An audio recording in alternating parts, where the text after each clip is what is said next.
അസ്സലാമു അലൈക്കും വറഹ്മത്തുള്ളാഹി തആല വബറകാതുഹു. ബിസ്മില്ലാഹ് അൽഹംദുലില്ലാ അല്ലാഹുമ്മ സ്വല്ലി അലാ സയ്യിദിനാ മുഹമ്മദ് വഅലാ ആലി സയ്യിദിനാ മുഹമ്മദ്. നമ്മൾ കഴിഞ്ഞ ക്ലാസ്സിൽ ഏറ്റവും ലാസ്റ്റായിട്ട് കിബ്റിനെ കുറിച്ച് പറഞ്ഞു. കിബ്ർ കൊണ്ടുള്ള ഭവിഷ്യത്തുകൾ, ദൂഷ്യഫലങ്ങൾ, ബുദ്ധിമുട്ടുകൾ എന്തൊക്കെയാണെന്ന് വിശദമായി ചർച്ച ചെയ്തു. അങ്ങനെ ഹൃദയവുമായി ബന്ധപ്പെട്ട 4 കാര്യങ്ങൾ നമ്മൾ പറഞ്ഞു. അപ്പോൾ ഈ 4 കാര്യങ്ങൾ നമ്മൾ വളരെയധികം സൂക്ഷിക്കണമെന്ന് എടുത്തു പറയുന്ന കാര്യങ്ങളാണെന്ന് നമുക്ക് വളരെ കൃത്യമായിട്ട് മനസ്സിലായി. അങ്ങനെയാണ് എങ്കിൽ നമുക്കൊരു ഡൗട്ട് ഉണ്ടാകും. ഇങ്ങനെ വളരെ സൂക്ഷിക്കേണ്ട 4 കാര്യങ്ങളാണെങ്കിൽ അത് എന്താണെന്നും കൂടി അറിയണ്ടേ, എങ്കിലല്ലേ അതിൽ നിന്ന് മാറി നിൽക്കാൻ കൂടി പറ്റൂ എന്നുള്ളൊരു ചോദ്യം. അപ്പോൾ അതിൽ നിന്ന് മാറി നിൽക്കാൻ, അതിനെ സൂക്ഷിക്കാൻ വേണ്ടിയിട്ട് അത് എന്താണെന്ന് അറിയണം, അതിൻ്റെ ഹദ് താരിഫ് മനസ്സിലാക്കണം എന്ന് പറഞ്ഞു. അങ്ങനെ പറഞ്ഞാൽ ഫാലം, നീ മനസ്സിലാക്കിക്കോ, ഈ 4 കാര്യങ്ങൾ ഇനി വിശദീകരിക്കുകയാണ്. ഹസദ് മുതൽ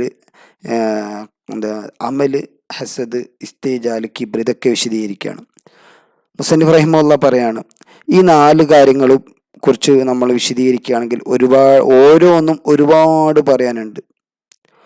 ഇത് 4 കാര്യം സംബന്ധിയായിട്ട് വിശാലമായിട്ട് ഞാൻ എൻ്റെ പ്രസിദ്ധമായ 2 കിതാബുകളിൽ ഇഹ്യാഉൽ അസ്റാറിലും ഒക്കെ ഇഹ്യാഉൽ ഉലൂമുദ്ദീനിലും അതേപോലെ തന്നെ അസ്റാർ മുആമലത്തുദ്ദീൻ എന്ന ഗ്രന്ഥത്തിലൊക്കെയും പറഞ്ഞിട്ടുണ്ട്. എന്നാലും വളരെ വിശദമായിട്ട് പറയുന്നില്ലെങ്കിലും പറയൽ അനിവാര്യമായ 2-3 കാര്യങ്ങളാണ് നമ്മൾ പറയുന്നത്. പഠിച്ച റബ്ബ് തൗഫീക്ക് നൽകട്ടെ. അപ്പോൾ ആദ്യമായിട്ട് നമ്മൾ അമലിനെ തൊട്ട് സൂക്ഷിക്കണമെന്ന് പറഞ്ഞു. എന്താണ് അമൽ? അത്യാഗ്രഹം എന്ന് പറഞ്ഞാൽ എന്താണ്? ഒരുപാട് പണ്ഡിതന്മാർ ഈ വിഷയവുമായിട്ട് അമൽ അല്ലെങ്കിൽ അത്യാഗ്രഹത്തെക്കുറിച്ച് പറഞ്ഞിട്ടുള്ളത് ഇറാദത്തുൽ ഹയാത്തിൽ വഖ്തുൽ മുതറാഖി ബിൽ ഹുക്ം. അത്യാഗ്രഹം എന്ന് പറഞ്ഞാൽ ജീവിക്കാനുള്ള കൊതി, ആഗ്രഹമാണ്. വരുന്ന കാലഘട്ടത്തിൽ നാളെ ഞാൻ ജീവിക്കും ഉറപ്പായിട്ടും, ആ തരത്തിലുള്ളൊരു ആഗ്രഹം, ഒരു ലക്ഷ്യമുണ്ടെങ്കിൽ അത് അത്യാഗ്രഹമാണ് എന്നർത്ഥം. നാളെ ഞാൻ ജീവിക്കും അല്ലെങ്കിൽ മറ്റന്നാൾ ഞാൻ ജീവിക്കും, അത് ഉറപ്പാണ് എന്ന രീതിയിലുള്ള, ഉറപ്പായിട്ട് ജീവിക്കലാണ് ഇവൻ്റെ ലക്ഷ്യമെന്നുണ്ടെങ്കിൽ അത് അത്യാഗ്രഹമാണ്. നേരെ മറിച്ച് ഇതിൻ്റെ ഓപ്പോസിറ്റാണ് നമുക്ക് ഉണ്ടാകേണ്ടതെന്ന് പറഞ്ഞാൽ അതാണ് ഖിസ്റുൽ അമൽ. ഖിസ്റുൽ അമൽ എന്ന് പറഞ്ഞാൽ അങ്ങനെ ആ ഉറപ്പിക്കൽ, നാളെ ഞാൻ ജീവിക്കണം എന്നുള്ള ഉറപ്പിക്കൽ ഒഴിവാക്കലാണ്. അതെങ്ങനെയാണ് ഉറപ്പിക്കുന്നത്, ഒഴിവാക്കൽ? ഒന്നെങ്കിൽ ഇൻഷാ അല്ലാ ഞാൻ നാളെ ജീവിക്കും എന്ന് പറയാം, ഇസ്തിസ്ന ഇൻഷാ അല്ലാ എന്ന് പറഞ്ഞുകൊണ്ട്. അല്ലെങ്കിൽ അള്ളാഹു അറിയുകയാണെങ്കിൽ മനസ്സിൽ അങ്ങനെ കരുതുക. അല്ലെങ്കിൽ ഇൻഷാ അല്ലാ നാളെ ജീവിച്ചാൽ എനിക്ക് എന്തെങ്കിലും നന്മ ചെയ്യണം. അങ്ങനെ ഷർത്ത് സ്വലാഹ് വെക്കുക. ഒന്നെങ്കിൽ ഇസ്തിസ്ന ഇൻഷാ അല്ലാ, അല്ലെങ്കിൽ അള്ളാഹുവിന് അറിയാം ഇൻ അലീം അല്ലാ എന്ന ഇസ്തിസ്ന വെക്കുക. അല്ലെങ്കിൽ നാളെ ജീവിക്കുകയാണെങ്കിൽ നന്മ ചെയ്യണം, പാവപ്പെട്ടവർക്ക് സ്വതക്ക കൊടുക്കണം, അങ്ങനെ രീതിയിലുള്ളൊരിത് ചെയ്യുക. ഫൈദൻ ഇൻ ദക്കർത്ത ഹയാത്തക ബേനി ആയിഷു ബാദൻ അഫ്സിൻ താനിയ ഉസാത്തിൻ താനിയ അയ്യോമൻ താനിയ എന്ന് പറഞ്ഞിട്ട് ഇങ്ങനെ പറയുകയാണ്. എന്നിട്ട് ഇതിൻ്റെ ഭവിഷ്യത്ത് പറയുകയാണ് മുസ്ലിം റഹിമഹുല്ലാഹ്. നീ ഒരു ശ്വാസം എടുത്തതിന് ശേഷം, അല്ലെങ്കിൽ 1 മണിക്കൂർ ജീവിതത്തിന് ശേഷം, അല്ലെങ്കിൽ ഒരു ദിവസത്തിന് ശേഷം നാളെ ഉറപ്പായിട്ട് ജീവിക്കും, അല്ലെങ്കിൽ അടുത്ത ശ്വാസം എന്തായാലും ശ്വസിക്കും, അടുത്ത മണിക്കൂർ എന്തായാലും ഞാനുണ്ടാകുന്ന രീതിയിലാണ് നിൻ്റെ മനസ്സിലിരിപ്പെങ്കിൽ നീ അമലുള്ള ആളാണ്, എന്ന് വെച്ചാൽ അത്യാഗ്രഹിയാണ് നീ. അങ്ങനെയുള്ള ഒരു ആഗ്രഹം പോലും നിൻ്റെ നിന്നുണ്ടാവുക എന്നുള്ളത് തെറ്റാണ്, പാപമാണ്, അള്ളാഹുവിൽ നിന്ന് പൊറുക്കലിനെ തേടേണ്ടതാണ്. കാരണം നിനക്കറിയാത്ത അദൃശ്യമായ ഒരു കാര്യത്തിൽ നീ ഉറപ്പിച്ചു ഞാൻ എന്താണ് ജീവിക്കുമെന്ന്. അത് അദൃശ്യമാണ്, നിൻ്റെ മുമ്പിൽ അതിനെ കുറിച്ചിട്ടുള്ള യാതൊരുവിധ നാളെ ജീവിക്കുമോ ഇല്ലേ എന്നുള്ളതിന് യാതൊരുവിധ ഒരു സൂചന നിൻ്റെ അടുത്തില്ല, എന്നിട്ട് നീ ഉറപ്പിച്ചു, അത് തെറ്റാണ് നിന്നിൽ നിന്ന്. നേരെ മറിച്ച് ആ ഒരു നാളെ ജീവിക്കുന്ന കാര്യം അള്ളാഹു ഇൻഷാ അള്ളാഹ് എന്ന് പറഞ്ഞുകൊണ്ട് മഷിയത്തില്ലായിലേക്ക് ബന്ധപ്പെടുത്തിയാൽ, അല്ലെങ്കിൽ അള്ളാഹുവിനെ അറിയുകയാണെങ്കിൽ ഞാൻ ജീവിക്കും എന്ന രീതിയിലേക്ക് ബന്ധപ്പെടുത്തിയാൽ അമലില്ല. അമലെന്ന് പറഞ്ഞാൽ പ്രവർത്തനമല്ല, അതിൽ നിന്ന് അത്യാഗ്രഹമില്ല എന്ന് നമുക്ക് മനസ്സിലാക്കാൻ പറ്റും. അതേപോലെ തന്നെ നാളെ അല്ലെങ്കിൽ പിറ്റേ ദിവസം ഉറപ്പായിട്ട് നീ ജീവിക്കും എന്ന് പറഞ്ഞാൽ നീ ആ അത്യാഗ്രഹം എന്ന് പറയും. നേരെ മറിച്ച് നന്മ ചെയ്യാൻ വേണ്ടിയിട്ട് ഇൻഷാ അല്ലാഹ് നാളെ ജീവിക്കണം, അല്ലെങ്കിൽ നാളെ ഉണ്ടാവണം എന്ന രീതിയിലാണ് എങ്കിൽ അമലിൻ്റെ പരിധിയിൽ നിന്ന് പുറത്തു കടന്നിട്ട് നിനക്ക് ഖിസ്റുൽ അമൽ, അത്ര കണ്ട അത്യാഗ്രഹമൊന്നും ഇല്ല എന്നുള്ള ഒരു ആട്രിബ്യൂഷൻ നിൻ്റെ മേൽ വരുന്നർത്ഥം. അപ്പോൾ ഇങ്ങനെ ഉറപ്പായിട്ട് എന്തെങ്കിലും കാര്യം തീരുമാനിക്കുമ്പോൾ ഒന്നെങ്കിൽ ഇസ്തിസ്ന അല്ലെങ്കിൽ ഷർത്ത് സ്വലഹ്, ഈ രണ്ടാലൊരു കാര്യങ്ങളുണ്ടെങ്കിൽ അതിൽ നിന്ന് ഒഴിവാകാം എന്നർത്ഥം. നമ്മളിവിടെ ഇൻഷാ അല്ലാ എന്ന് പറയണമെന്ന് പറഞ്ഞു. അത് പറയാൻ വായ കൊണ്ട് പറയണമെന്നല്ല ഉദ്ദേശം. അത് ഹൃദയത്തിലാണ് വരുന്നത്. അള്ളാഹു ഉദ്ദേശിച്ചാൽ എന്ന് ഹൃദയത്തിലാണ് വരേണ്ടത്. എന്ന് വെച്ചാൽ ഹൃദയത്തിന് അതിന് പാകപ്പെടുത്തി വെക്കണം. എന്ത് കാര്യം ചെയ്യുമ്പം ഇതൊക്കെയും അള്ളാഹുവിൻ്റെ ഉദ്ദിഷ്ട കാര്യത്തെ അനുസരിച്ചിട്ടാണ് നടക്കുന്നത്. അള്ളാഹുവിൻ്റെ ഉദ്ദേശം പോലെയാണ് നടക്കുന്നത്. നമ്മൾക്കിതിൽ കാര്യമായിട്ട് റോളില്ല എന്ന രീതിയിൽ തന്നെ ഉണ്ടാവണം. മനസ്സിനെ അങ്ങനെ പാകപ്പെടുത്തണം, അങ്ങനെ സ്ഥിരപ്പെടുത്തണം. അപ്പോൾ അല്ലാതെ വായ കൊണ്ട് പറയുക എന്നുള്ളതല്ല അതുകൊണ്ടുള്ള ഉദ്ദേശം. അത് മനസ്സിൽ അങ്ങനെ എല്ലാ കാര്യങ്ങളും അള്ളാഹുവിൽ നിന്നാണ് ഉണ്ടാകുന്നത് എന്നുള്ളൊരു തോന്നൽ, ഒരു തൗത്തിനൊരു ഒരു എന്താ പറയുക, ഒരു ഇൽഹാം അവൻ്റെ ഹൃദയത്തിൽ ഉണ്ടാകണം എന്നർത്ഥം. ഇനി ഇതുമായി ബന്ധപ്പെട്ട് പറയുകയാണെങ്കിൽ, നമ്മൾ അമലിനെ കുറിച്ചിട്ടല്ല ചർച്ച ചെയ്യുന്നത്. അപ്പോൾ അതിനുമായി ബന്ധപ്പെട്ട് പറയുകയാണെങ്കിൽ ആഗ്രഹം അല്ലെങ്കിൽ അത്യാഗ്രഹം രണ്ട് രീതിയിലാണ്. ഒന്ന് അമലുൽ ആമ, അമലുൽ ഖാസ. പൊതുജനങ്ങളുടെ അല്ലെങ്കിൽ പൊതുവായിട്ടുള്ള ആഗ്രഹങ്ങൾ അല്ലെങ്കിൽ പ്രത്യേക തരം ആഗ്രഹങ്ങൾ എന്ന് വേണമെങ്കിൽ പറയാം. അതെന്താണ് നമുക്കൊന്ന് ചർച്ച ചെയ്യാം. ഒന്ന് പൊതുവായിട്ട് എല്ലാവർക്കും ഉണ്ടാകുന്ന ആഗ്രഹങ്ങൾ, നല്ല സുഭിക്ഷമായ ജീവിതം ഉണ്ടാകണം, കുറേ കാലം ജീവിക്കണം, ദുനിയാവ് നേടിയെടുക്കണം, ആസ്വദിച്ച് ജീവിക്കണം എന്നുള്ളതാണ്. ഇത് ഈ തരത്തിലുള്ള ഒരു ആഗ്രഹമാണെങ്കിൽ ഒരു സംശയവും വേണ്ട, അതെന്ത് തന്നെയാണ്, തെറ്റ് തന്നെയാണ്. ഇതിൻ്റെ നേരെ ഓപ്പോസിറ്റാണ് ഖിസറുൽ അമൽ എന്ന് പറയുന്നത്. ഇതുമായി ബന്ധപ്പെട്ട് വിശുദ്ധ ഖുർആനിൽ പറഞ്ഞിട്ടുണ്ട്, ഈ ആഗ്രഹവുമായി ബന്ധപ്പെട്ട് ദർഹും യഅ്കുലു വയതമത്തഉ വയൽഹുമുൽ അമൽ ഫസൗഫ യഅലമൂൻ. ദർഹും, അവരെ ഉപേക്ഷിക്കണം, യഅ്കുലു, അവർ തിന്നോട്ടെ, വയതമത്തഉ, ആസ്വദിക്കുകയാണെങ്കിൽ ആസ്വദിച്ചോട്ടെ, വയൽഹുമുൽ അമൽ, അവരെ ഇഷ്ടിഗാലാക്കിയിട്ടാണ് അമൽ, അവർക്കുള്ള മാനസികമായിട്ടുള്ള ഒരുപാട് ആഗ്രഹങ്ങൾ അവരെ വ്യാപൃതരാക്കിയിട്ടുണ്ട്. ഫസൗഫ യഅലമൂൻ, പിന്നീട് അവർക്ക് അറിയും എന്തൊക്കെയാണ് അവർ ചെയ്തു കൂട്ടിയത്. അതുകൊണ്ട് അവർ ഒഴിവാക്കുക, അവർക്ക് അമലാണ്, അവർക്ക് അത്യാഗ്രഹമാണ് എന്നാണ്. ഇത് ഭയങ്കര പ്രശ്നമാണ്. ദുനിയാവ് ഒരുമിച്ച് കൂട്ടണം, ദുനിയാവ് നേടിയെടുക്കണം എന്നുള്ള ആഗ്രഹം. നേരെ മറിച്ച് രണ്ടാമത്തെ ഒരു അമലുണ്ട്, അമൽ ഖാസ്. അത് പ്രത്യേകത ഒരു അമലാണ്. അതെന്താണ്? അത് നിനക്ക് നാളെ ബാക്കിയാണെന്നുള്ളൊരു ആഗ്രഹം, അല്ലെങ്കിൽ ആയുസ് ഒന്നും കൂടി നീട്ടിക്കിട്ടണമെന്നുള്ള ആഗ്രഹം. അത് എന്തിനാണ് ആയുസ് നീട്ടിക്കിട്ടുന്നത്? ഞാൻ ഇന്ന് കുറച്ച് കാര്യങ്ങൾ നന്മ ചെയ്തിട്ടുണ്ട്, ഈ നന്മ എന്താണ് നാളെയും കൂടി ചെയ്യണം, നാളത്തോടു കൂടി അല്ലെങ്കിൽ ഇന്ന് പൂർത്തിയാക്കാൻ വേണ്ടിയിട്ട് ഒരു ദിവസം കൂടി ആവശ്യമുണ്ട്, ഇന്ന് തുടങ്ങിയ നന്മ പൂർത്തിയാക്കാൻ വേണ്ടിയിട്ട് 2 ദിവസം കൂടി ആവശ്യമുണ്ട്. അങ്ങനെ നന്മ പൂർത്തിയാക്കാൻ വേണ്ടിയിട്ട് നിനക്ക് ദിവസങ്ങളുടെ അല്ലെങ്കിൽ ആയുസ്സിൻ്റെ ആധിക്യം ഉണ്ടെങ്കിൽ അങ്ങനെ ആ ആയുസ്സിനെ ആഗ്രഹിക്കുന്നതാണ് അമൽ ഖാസ. പക്ഷേ ഈ നന്മയിൽ എന്തുമുണ്ട്? അപകടമുണ്ടാവാനും ഫിത്ന വരാനും സാധ്യതയുണ്ട് എന്നർത്ഥം. ഫിത്ന വരാനും സാധ്യതയുണ്ട് എന്ന് പറഞ്ഞാൽ നന്മയാണത് ബേസിക്കലായി, പക്ഷെ അതിൽ സ്വലാഹ് ഉണ്ടാകുമെന്നൊന്നും ഉറപ്പില്ല. അമൽ ഖൈർ തന്നെയാണ്, പക്ഷെ സ്വലാഹ് ഉണ്ടാകുമെന്ന് ഉറപ്പൊന്നുമില്ല. ചിലപ്പം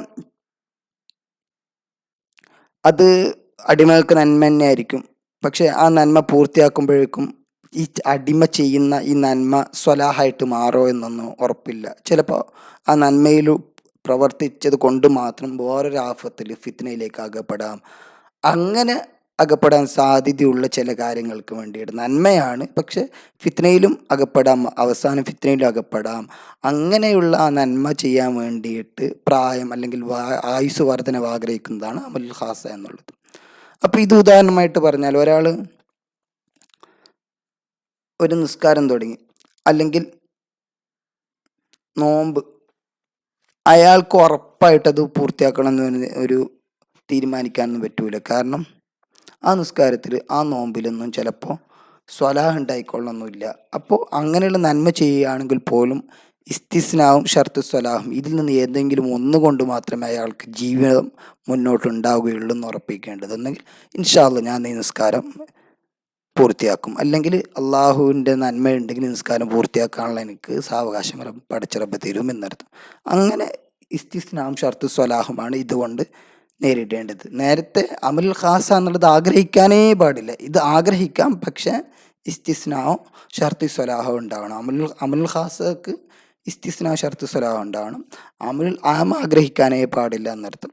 അതുകൊണ്ടാണ് പ്രവാചകർ സല്ലല്ലാഹു അലൈഹി വസല്ലമയോട് വളരെ കൃത്യമായിട്ട് പടച്ച റബ്ബിൻ്റെ നിർദ്ദേശം വന്നിട്ടുള്ളത്, വലാ തഖൂനന്ന ലിശൈഇൻ ഇന്നി ഫായിലുൻ ദാലിക ഗദൻ ഇല്ലാ യശാ അല്ലാഹ്.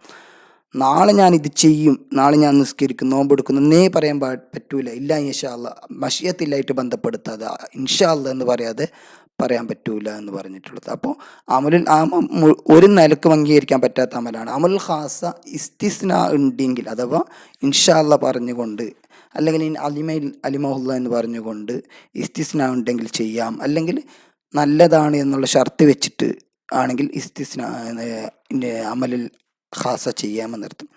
ഈ അമലുൽ ഖാസയുടെ ഓപ്പോസിറ്റ് പണ്ഡിതന്മാർ പറഞ്ഞത് പ്രകാരം അന്നിയത്തുൽ മഹ്മൂദ, നല്ല നിയ്യത്തായിരിക്കും, നല്ല നിയ്യത്താണ്. നേരത്തെ പറഞ്ഞ അമലുൽ ആമൻ്റെ ഓപ്പോസിറ്റ് ഖിസ്റുൽ അമലാണ്. ഈ അമലുൽ ഖാസൻ്റെ ഓപ്പോസിറ്റ് നിയ്യത്തുൽ മഹ്മൂദയാണ്. പണ്ഡിതന്മാർ പറയുന്നത് അത് ഒരു നിലക്ക് നോക്കുമ്പോൾ വിശാലമായിട്ടുള്ള ഒരു എന്താ പറയുക, ഒരുപാട് വിശദീകരിക്കേണ്ടി വരും. കാരണം അത് മനസ്സിന് നല്ല എന്താ പറയുക ഇത്തിസാവും, മാനസികമായിട്ടുള്ളൊരു ഉന്മേഷം ഉണ്ടാക്കുകയും മനസ്സിങ്ങനെ വികസിക്കുകയും ചെയ്യുന്ന ഒരു കാര്യമാണ്. കാരണം എന്ത് കാര്യം ചെയ്യുമ്പോഴും അമലിൽ നിന്ന് ഇയാൾ മുക്തനാകുന്നുണ്ട്, അത് നന്മയിലേക്ക് മാറുന്നുണ്ട് എന്നർത്ഥം. ഇതാണ് അത്യാഗ്രഹവും അതേപോലെ തന്നെ അമലും നിയ്യത്തുൽ മഹ്മൂദയും തമ്മിലുള്ള വ്യത്യാസം. അപ്പം ഇത് എന്താണെന്ന് വെച്ചാൽ, അമലും നിയ്യത്തുൽ മഹ്മൂദയും എന്താണെന്ന് വെച്ചാൽ, ഒരു ജാമ്യമാന്യമായ വിശദീകരണമായിട്ട് പണ്ഡിതന്മാർ പറയുന്നത് നിയ്യത്തുൽ മഹ്മൂദ എന്ന് പറഞ്ഞാൽ ഒരു പ്രവർത്തനം ചെയ്യുമ്പോൾ,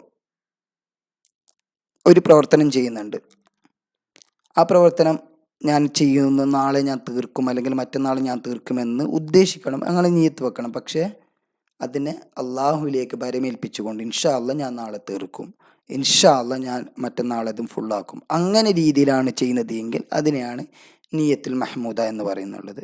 അപ്പോൾ അതാണ് വിഷയം. അപ്പോൾ ആ ഇബാദത്ത് തുടങ്ങുന്നതിന് കുഴപ്പമൊന്നുമില്ല, ഒരു ഇബാദത്ത് തുടങ്ങാം. പക്ഷെ ആ തുടങ്ങുന്ന സമയത്ത് തന്നെ ഞാൻ നാളെ പൂർത്തിയാക്കുമെന്ന് പറയാം. അപ്പോഴേക്കും എന്തും വേണം, തഫ്വീൽ ഇസ്തിസ്നാവ് വേണം. ഇതാണ് നിയ്യത്തുൽ മഹ്മൂദ് എന്ന് പറയുന്നത്.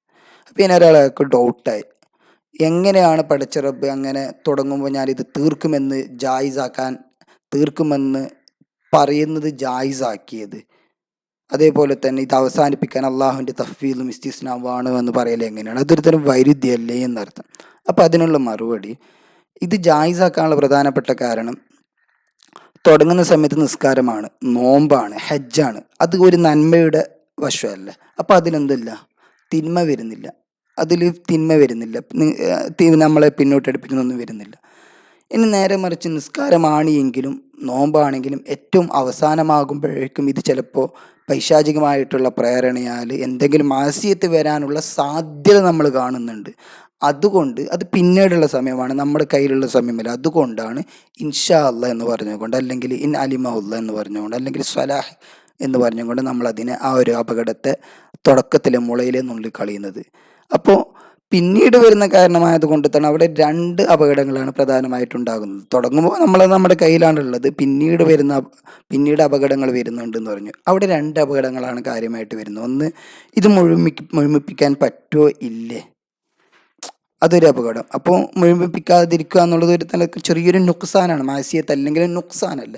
അതുകൊണ്ട് ആ നുക്സാൻ ഇല്ലാതിരിക്കാൻ വേണ്ടിയിട്ടാണ് ഇൻഷാ അല്ലാ എന്ന് പറയുന്നത്. അതേപോലെ തന്നെ മുഴുമിപ്പിച്ചാൽ ഇത് ശുഭ പര്യവസാനിയായിട്ടാണോ തീരുന്നത്, അല്ലെങ്കിൽ അതിൻ്റെ ഇടയ്ക്ക് ഫസാദ് വരാൻ സാധ്യതയുണ്ട് എന്നുള്ളൊരു ഖത്തറും കൂടിയുണ്ട്. അപ്പോൾ അതില്ലാതിരിക്കാൻ വേണ്ടിയിട്ടാണ് ഇൻഷാ അല്ലാ എന്ന്, അല്ലെങ്കിൽ ഷർത്തുസ്സല നമ്മൾ പറയുന്നത്.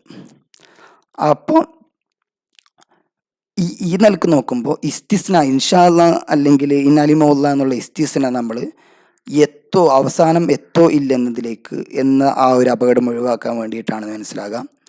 അതേപോലെ തന്നെ ഷർത്ത് സ്വലാ നമ്മൾ ഇതിന് വെക്കുന്നത് ഫസാദിൻ്റെ അപകടം ഒഴിവാക്കാൻ വേണ്ടിയിട്ടാകുന്നതാകാം.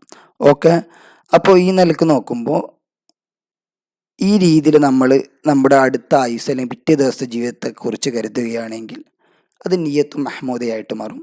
അമൽ അല്ലെങ്കിൽ അത്യാഗ്രഹം അതിലുണ്ട്, അല്ലെങ്കിൽ അത്യാഗ്രഹത്തിൻ്റെ ചെറിയൊരു അംശം അതിലുണ്ട്, അതിൻ്റെ ആപത്ത് വരാൻ സാധ്യതയുണ്ടെന്നുള്ള പേടിയേ വേണ്ട, ആ രീതിയിൽ മുമ്പോട്ട് പോയാൽ മതി എന്നർത്ഥം. ഇനി നീ പ്രധാനമായിട്ടും ഈ വിഷയവുമായിട്ട് അമലുമായിട്ട് ബന്ധപ്പെട്ട് നീ മനസ്സിലാക്കേണ്ട മറ്റൊരു പ്രധാനപ്പെട്ട കാര്യം എന്തെന്ന് വെച്ചാൽ, നമ്മൾ ഖിസ്റുൽ അമലാണ് ഉണ്ടാവേണ്ടതെന്ന് പറഞ്ഞാൽ ആഗ്രഹം കുറയണം.